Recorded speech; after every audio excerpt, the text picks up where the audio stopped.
पटरी से उतरकर खाई में जा गिरी। 20 मुसाफिर जाँ बहक, 30 से ज्यादा जख्मी हो गए। करीबी अस्पतालों में इमरजेंसी नाफिज। मुतादिद बोगियों में फंसे मुसाफिरों को निकालने के लिए रेस्क्यू ऑपरेशन जारी। हादसे के बाद ट्रेनों को मुख्तलिफ स्टेशन पर रोक दिया गया।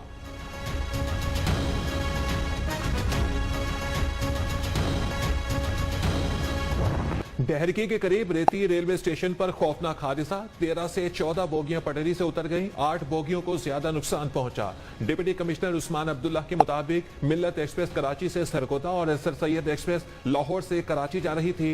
रास्ता दुश्वार होने के बायस हैवी मशीनरी ताहाल ना पहुंच सकी। लोग अपनी मददात के तहत इमदादी कामों में मसरूफ।